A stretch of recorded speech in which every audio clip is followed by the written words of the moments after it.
Just sit right back and you'll hear a tale of a fateful trip. I'm not going to even attempt to sing that or do anything else, but instead I'm going to bring back Cameron Smith, who in a previous episode was flooded, surrounded by a whole stack of water. And it's an awesome story about what you do when you're thrown in the deep end, literally in a flood, and you do what you were never trained to do, but you made such a huge difference. Now he's drying himself up and he's sitting back. And so what does he do instead? He goes cruising. So Cameron, welcome back to EHO Knows. It's a pleasure to be here, and welcome everybody. Okay, so we literally left you, high and dry, everything's good. Why did you decide to go on a cruise ship? And we're not talking about just going for a short holiday. We're talking about EHO, full on, months and months at sea. Why? Just why? Strangely enough, I knew an environmental health officer who worked in Gibraltar, and he actually texted me saying he just got this new job working for Carnival Cruise Lines as a public health officer. So he said, "Oh, look, we've got other jobs going. You might want to have a look at that," because he knew basically as a result of the flood, I was burnt out, to be honest, and I was looking for something different, something challenging. And when I looked at the job for Princess Cruise Lines, I went, "Oh my God, how exciting is that? To go work on the Love Boat and do what you love best, which is doing EHO stuff." And what year are we talking about? Let's see, the flood was 2022, 6 months after that. So it's still 2022. So COVID, you're going to make life easy and go on a cruise ship and do what an EHO does. So for you, burnout, let's do something different. Yeah, the Ruby Princess, very interesting story there. Did I get hammered being an Australian over that one when I got there? And the way that they were unfairly treated by the New South Wales government. Because again, because they blamed the New South Wales government for letting people off in the first place, which caused the outbreak in Sydney. So it was actually, they believe it was New South Wales health negligence that caused the problem, not their systems. That was interesting hearing the other side of the story. And because you're the Australian, you're the symbol of everything evil then. Well, basically part of the evil empire, absolutely. So you decide to become an EHO on a cruise ship. So you rock up on day one and you're automatically put onto a cruise ship and set off to do your stuff. I know that's not the case because I've heard you talk. What happens? You sign up and you become an EHO on a cruise ship. What's the process? Absolutely. Well, the process is you go through multiple rounds of interviews to start with. So you start with HR in the general field of what's your experience, what's your knowledge, what's your educational background, like most job interviews. But the second part of it is you actually go before the public health team. So that's based in Los Angeles, and you go before the director of public health along with the senior public health officers, which are all shoreside, and you're basically grilled on your skills and knowledge, where they will be asking you questions about what you know about water, public health, food safety, public health in terms of skin penetration, pest control. So you get a good grilling and what your experience is. Now, one of the biggest challenges is you're not working with Australian legislation and regulations. You're actually working with a totally different piece of legislation, which is put out by the CDC, or the Center of Disease Control and Prevention in the USA. So you are instantly going, well, you're at a disadvantage if you don't know anything about that documentation. Luckily, I was given a heads up by the other EHO who suggested I look at this job to look at those documents first before I got to my interview stage, because it's a very prescriptive document. So it does detail how high something has to be off the deck. It does specifically say what your temperature needs to be at a hand basin. It specifically says what the lighting level has to be at 75 centimeters off the deck when you're working somewhere. So it's a very detailed document, for the simple fact is that when you're working with people from all around the world, you need one common piece of information. It can't be subjective, and it can't be open to interpretation, because when one public health officer, that's just the way we speak, PHO, it says one thing, the crew will run with that forever and a day. Cameron said, I'll guarantee it. But if you go but the book says there's no argument. How experienced do you think you need to be to apply in the first place? Like, can a graduate just rock up and say, fantastic, I'm going to work on cruise ships? Or, do you need to clock up a couple of years experience? What's your recommendation? They look at anybody with at least 2 to 3 years of ship experience. Now, that means you can work your way up through the ranks aboard ship. So you can work in the galley, you can work in the scullery area, you can work in housekeeping, and actually work your way towards becoming a public health officer. The alternative is if you've got 5+ years of experience working in government regulatory agencies or working in private industry as an auditor in food or public health, they also take that into consideration. Okay, so basically 5 years experience as an EHO and you're close to good to go, read the document, apply, be grilled. Absolutely. And then they accept you. So absolutely. Yeah. Okay, so you're accepted. Woohoo! Day one, what happens? Intensive training for a month. So they get together all the new public health officers together. They give you a very experienced trainer who will then absolutely grind you into the ground with documentations, policies, procedures, how to read the different manuals, coupled with how to actually write the reports. For some of us, we had to learn Fahrenheit versus Celsius, just because the Americans love Fahrenheit. So there's a few crossovers there, but they need to make sure that everybody is looking at the same thing and how to actually understand what's required. Working on the ship is very different to working on land. The standards are much higher than what you would see on land in Australia.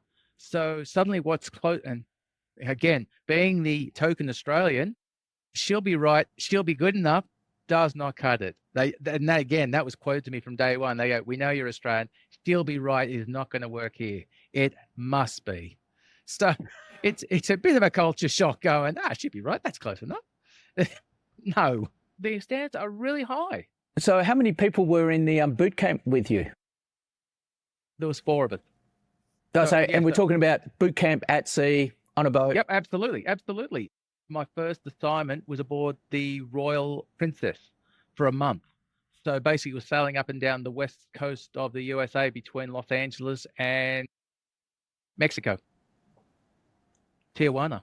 What time were you getting up? We'd kick off work every morning at around 7:30, but we would go through till around, this is training, mind you, not a regular working day, but we'd go through around till about 5 o'clock. So 7:30 till about 5 each day. Half an hour for breakfast, hour for lunch. Pretty stock standard day. Okay. You're a trained EHO. So what can they teach you at sea that you don't know already? Like, why bother with the training? It was about the interpretation of looking at the actual manual itself and looking at the Vessel Sanitation Program manual and how to actually understand it, but also how to write the report. Because, again, the US uses a scoring system similar to the New South Wales does with their scores on doors. So how to take away points while interpreting what has to be met, how many findings you would need to go, well, we're now escalating this from a 1-point penalty up to potentially a 5-point penalty, because essentially if a score of less than 86 is achieved by a ship, the ship literally does not sail. So it's very important to be giving the captain and senior management an accurate gauge on a regular weekly basis of how the ship is faring in terms of its hygiene, public health criteria, and that, because random audits are undertaken by the Canadian government, the US government, the Peruvian government, multiple governments do inspections, and they all score the ships. And failing those inspections is very expensive for a ship to be locked in dock for 24 hours, if not longer, because they've failed a health inspection. Okay, so we've got scores on doors. So we're talking about scores on doors on overdrive. On ships. What's something that'll give you, what's a big scorer in terms of penalties? Medical record keeping. Failing to adequately identify any ship person, so any crew member who has not self-presented to the medical bay that they may have some sort of symptom or communicable disease, such as acute gastroenteritis, that will score poorly. So there is a requirement that within 1 hour of the onset of any symptoms, a food handler or a non-food handler must present themselves to medical to ensure that the ship's doctor and staff can assess this person, because if they are deemed to have acute gastroenteritis or symptoms like that, they are quarantined, because AGE or acute gastroenteritis is incredibly communicable aboard a ship. So this can get out of control very rapidly. So if a food handler decides that he's going to go working, he works most of his shift, then thinks, oh, I'm getting stomach cramps. I've been to the toilet a few times, but I'll keep still handling food. It's all good. And then later, that 12 hours later, he then goes to medical saying, oh, look, I've got an upset stomach and I've got diarrhea. And they say, well, when did this happen? And he goes 12 hours ago. And they go, you contaminate this area. That potentially has the potential to spread through the ship and affect other crewmates as well as guests. So that one there, the CDC and so on, see that as a very serious breach, that we're not ensuring that the communicable diseases are under control. So we're talking about post-COVID, we're talking about post-Ruby Princess. And so, yeah, that concept of you sneeze, you report it. Yeah, you got gastro, you just zero tolerance. You can't afford to have anyone do zero it. tolerance for gastro. Yeah, absolutely. And it's a sackable offence. It could potentially have you terminated and sent home, end of contract. That because it has high ramifications to really put the ship in danger. Because if you start having an outbreak, once you get to more than 2% of the crew presenting with gastro symptoms, that's notifiable to the CDC or whichever country you happen to be near. So if you're near Italy or Spain or something like that, you need to then report to the closest medical facility that you have this problem, which can then potentially put the ship into quarantine, and they won't allow you to necessarily dock. How many crew are on a ship? Challenging question, depending on the ship you're on.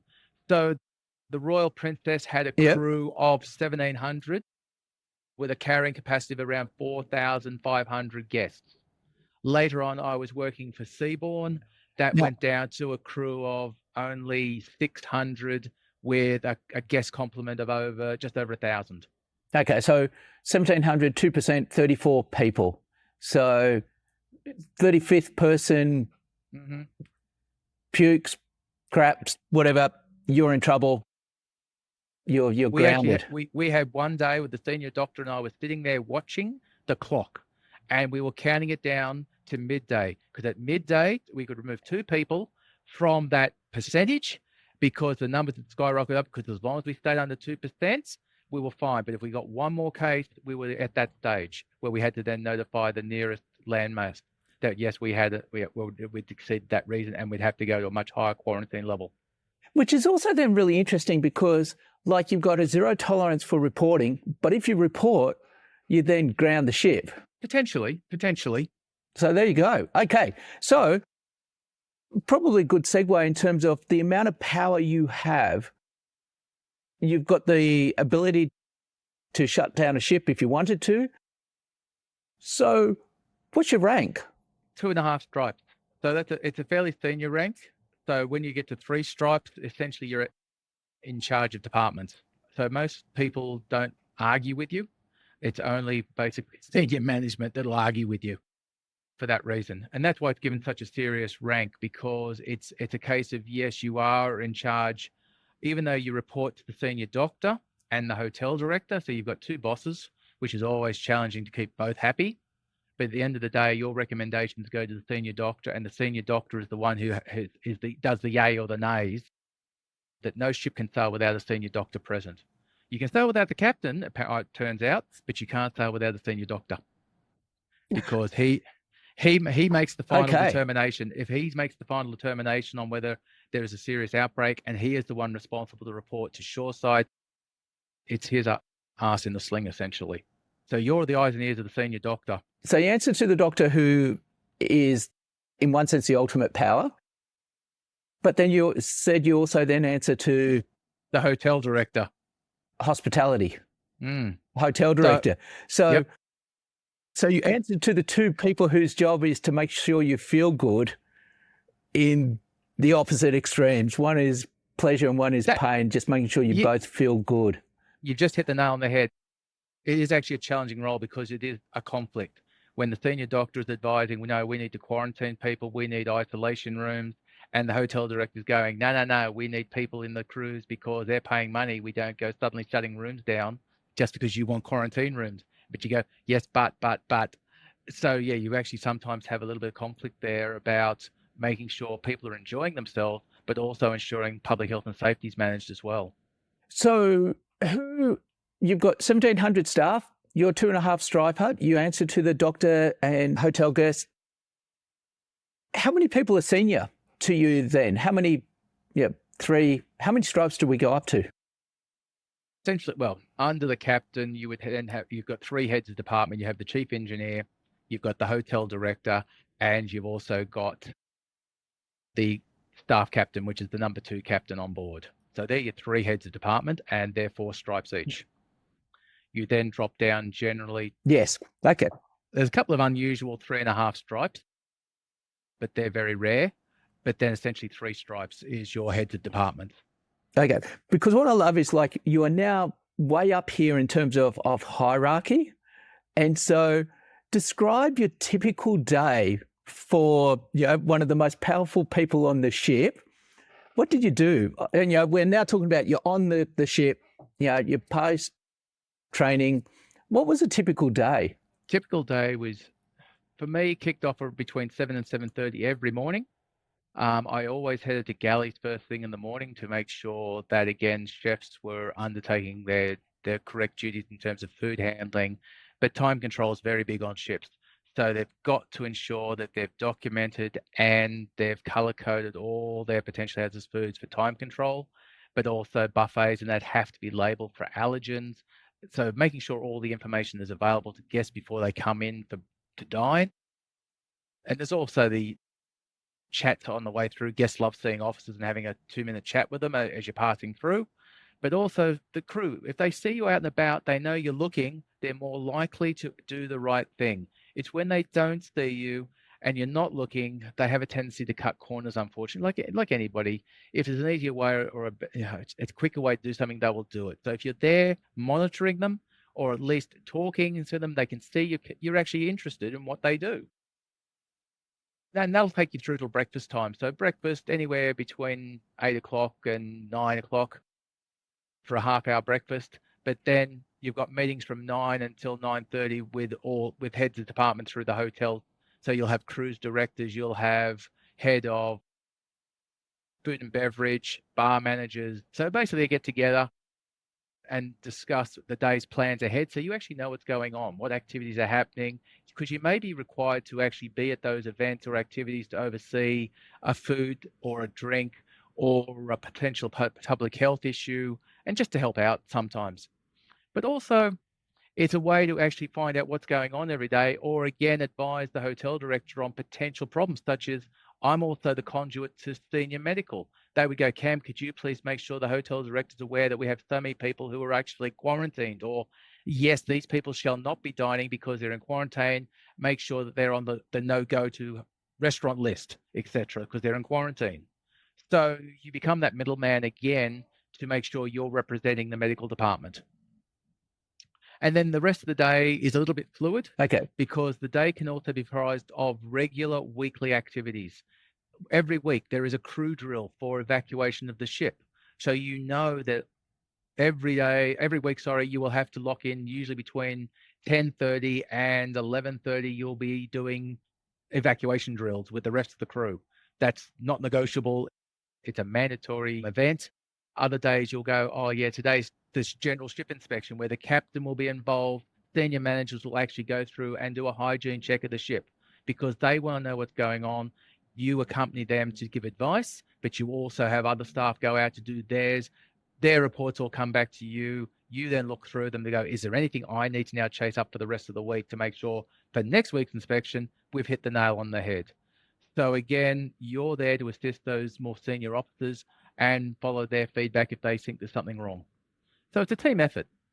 Okay. So at this stage, it sounds like a middle management job where you're just Absolutely. walking around, inspecting things and just involved in reports after reports. So what's really good about this is you don't get your hands dirty. Oh, Get your hands pretty dirty at times, absolutely. Again, when it comes to recreational water, you'll go out with the pool guys, and you will actually take water samples. Or you'll watch them take the water samples and make sure they're doing it properly. Look at their readings, check their data charts that the records they're keeping are actually meeting the actual standards. That your chlorine levels or your bromine levels are all within range. The temperatures are correct. There was some situations where the hot tubs were too hot because the outside temperature is 44 degrees. And you go, if it reaches a certain temperature, you have to actually shut those facilities down because they're just too dangerous. So you're out there monitoring things and being a second eyes and ears for those team members doing that work, as well as making sure you could actually be training those guys to go, oh, you're new. Great, I'll take you through the stuff. Show me what you can do. Let's go over it and go, yep, I love the work. Or no, hang on, you've missed how to take the sample, or you've missed what you're supposed to be recording here. So again, when you have a culture of people from all over the world, literally, you have to see, well, some of them don't speak English as their first language. They speak basic English, but it's still going to be enough to communicate. But at the same time, they have to understand what is required of them. So sometimes it can be asking questions, watching what they do, give them feedback, talk to their supervisors. So there's a lot of communication that goes on. That's why it's very hands-on. You're in there all the time being seen because you're talking and you're working with the crewmates to make sure you get this right. And guests see you doing it. That's a real positive. Guests love seeing you out there actually going, oh, you're the public health. Yeah, yeah, we're making sure the water's good for you. Yeah, we're making sure this is great. And they like that because they get that confidence that actually people care and want to make sure they're having a great time. Yeah. You were talking about the diversity of language. My brother was a dealer on the ships, and so he pointed out that it's very much a Look, ships are known for drug trades and trafficking. It's a big thing. And smuggling contraband is taken, incredibly seriously. There are I won't say routine, I will say random inspections of the crew and so on to make sure there is no contraband being smuggled. It's quite serious, including counterfeit stuff. You go to Turkey, you can buy Rolexes in every second bloody shop. How many are fake? Oh, all of them. But in Turkey to be sold, it's okay. But the moment you take it out of the country and you try to take it to other countries, you're now smuggling contraband. So no, bringing back counterfeit stuff, huge penalties. So no, that's why. So yeah, look, it's taken yes. very serious. Look, drug smuggling is taken very seriously. I know we joke about it, but it is actually something to be very considerate about. We haven't got to pirates yet. Yeah. Because my brother made the point that cruise ships are incredibly multicultural, but in the most racist way, because you're from Australia, you've got a senior management sort of position. And then as you get lower and lower to the point where you get to the cleaners and whatever, you're just talking about, these are people coming from third world countries who, income issues, they've got the worst sleeping conditions, they've got the longest hours and all that sort of stuff. And so you really do have a nice cross profile of the world's place on board ships. So you're now training people who are coming from, not from Australia, but from a third world sort of environment, cooking behind the scenes or whatever. Yeah. So how challenging was it? Oh, look, incredibly challenging. And look, I do want to put a plug in because look, the Filipino crew members I work with who were galley utilities or cooks or were deckhands or the South Africans or the African, look, those guys were amazing. They worked bloody hard. And I can't give a big enough rap for how hard they genuinely worked and cared about what they did and the people they were with. Even though you just go, for an Australian, you wouldn't think twice about that work. But these guys work really hard. My hat's off to them. And one of the things I was trained to do was make sure when I was talking to any of the galley utilities, you praise them. They've got the shittiest jobs, scrubbing and cleaning, but they've also got the most important job to make sure that hygiene and that sanitation is a standard to ensure that the communicable diseases don't spread. So if they don't get it right, then we're a world of hurt. So it's one of those things where you go, these people, worst job, but the most important job. So I can't give much more praise. Seriously, they're amazing. And doubling back to, they rely on tips.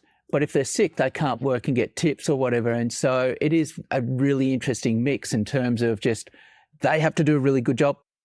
And if they don't, they can go horribly, horribly wrong. So, yes. Okay, so you're sampling water, doing kitchen inspections. What else is part of your job? Pest control. So basically, you work with the bosun of the ship. The bosun is the man who's in charge of all the chemicals. He's in charge of the team that actually does the pest control. But at the end of the day, the public health officer is the one who makes the decision on what the form of pest control is, how it will be done, how it will be undertaken. So he follows those instructions. So you're responsible that, yes, if you've got rats on board, if you've got cockroach problems, if you've got wood borer problem, that's all your decision. You need to work out how do you control it. You can look again. You can seek advice from shoreside, which is great. Don't get me wrong, but it can be very slow responding. So you need to know how to treat, find, or destroy. Now, part of that comes back to training crew to look for things on the shore. So if your provision master is switched on, and I had some great provision masters, and they'd call me, Cam, come down, please reject this load of goods because we can see rats have been chewing into it. Great, I will reject it. Ship won't take it on board, but it needs, again, the public health officer to reject that food for, again, that risk of we don't want to bring pests on board. So pest management, very big problem. So you've got that. You've got skin penetration. So you've got beauty salons on board. You've got people, nail tech, those lovely facilities people go for, hairdressers, etc. So you're looking after all those people as well as doing their inspection. You're also in charge of doing, having one of those mental moments. Water production, really critical. The ship has to make its own water or take it on board on shore. Part of your job is to make sure that the microbiological results are within tolerance, as well as how and when it's released back into the system. So because we make our own water, they have to keep charts and logs of what chemicals are used when they take seawater on. We use reverse osmosis to actually filter the water, get it all basically to a pH of 7, but that water is so pure, we then have to make sure it's got enough salt put back into it, along with balancing the pH so the body can absorb it again. So there's a lot of behind the work that the engineers do there. But again, they're not microbiologists. They don't fully understand sometimes. So you need to check their work and the record keeping. Records. There are many records kept for a reason, because if something goes wrong, the public health officer's job's on the line, along with the team that's looking after it. Because if they release water back into the system that's contaminated or is microbiologically not fit, it contaminates the entire reserve of water on board. So there's some serious ramifications if you don't get these things right. How many ships did you work on? Look, I worked on one ship. So you work a contract. The contract is 4 months long. And when I say 4 months long, that's literally 120 days on the job. So you work from day 1 through to 120 before you have a day off. So for me, I ended up working on, in my time, because I did 4 contracts, so 4 ships. So from a paperwork point of view then, it means that you can effectively jump from ship to ship and you've got exactly the same sort of procedures in place. Absolutely. And so that's the upshot of the sort of job and the sort of training, is that universal approach. Do ships have their own peculiar quirks? Oh, absolutely. Branding is very big. So if you work for Holland America versus Princess versus Seabourn versus Carnival, there's a lot of pride in those particular brands. So yes, if you're a Princess staff member and they know you've worked for Princess and you go to Seabourn, they will very quickly tell you, we do it this way versus the way they do it on Princess. So you have to learn quickly how to adapt to those little nuances, because that's their brand. So if you say, oh, but on Princess, we do it this way. No, you won't get very far. To the point even where I had a notebook which had the Princess brand on it when I first arrived on Seabourn. The captain said to me, and he was very polite, a lovely guy, but he said, Cam, that's a Princess book. You can't use that here. And I said, oh, okay. And my hotel director said, no, Cam, he's being serious. And I went, oh, okay. Because no, we don't promote other brands. We promote our own brand. How many faux pas did you manage to make over your time? We'll see if this one remains in or out at the editing. Thank you. Yeah, look, not so much faux pas. Again, learning curve was steep. That's probably the biggest thing, was just not knowing. Getting to my first ship as a solo practitioner is like, where do I start? What do I do? Because you've been thrown in the deep end. And the hotel director was like, you should know what you're doing. I just had my 4 weeks of basic training. I've just arrived. Hello, looking. And don't get me wrong, luckily, after 2 weeks, there was a fleet public health officer coming on board to do an audit. And the hotel director said, Cam, we've got this guy coming. Spend all your time with him for the next 2 weeks. And suddenly, the penny just dropped. It was like he spent time and he just showed me what it actually meant when you're working, what it meant versus training. You're hearing it, you go, oh, that makes sense. That makes sense. But when you're there by yourself, sometimes you start second guessing yourself because it's so new. And I think that's the biggest thing is because you're working solo, there's a lot of pressure on you. You don't have that team that you go, well, who do I turn to? As you would say in local government or state government, because there's other people you can work with. Here, you're on your own and you're supposed to be the expert and people are coming to you for advice. So there's a lot of reading, a lot of interpretation. You go, I've read it, I understand it, but what does that mean practically? And yeah, that was that first month on board. They were long days where you were working 11, 12 hours a day because it was just so much knowledge, so much information I had to try and take on and try to get myself into a routine where I was comfortable with myself. But after that first month and having someone to guide me, it was totally different. It's suddenly you had the confidence. And that's the thing. If you don't have confidence, the crew will chew you up and spit you out if you can't show confidence that you know what you're talking about, you know what to do, and you're giving them direction. Not, oh, look, I'm not sure. I'll go and check. That'll get you. That's cutthroat. You'll get yourself killed doing that. And we did it again, ran over time. We're going to have to cut it there with the threat of violence hanging in the air. You have to wait for the next episode to find out whether or not the crew made Cameron walk the plank for gross incompetence, or whether or not he was able to save the day, save the crew, save the passengers. So in next week's episode, we're going to hear about what it really is like, what a day was like, the highs, the lows, the parties, the getaways, but mostly just the sheer amount of work that's involved in being an EHO on a cruise ship. So we'll catch you in the next episode. Bye.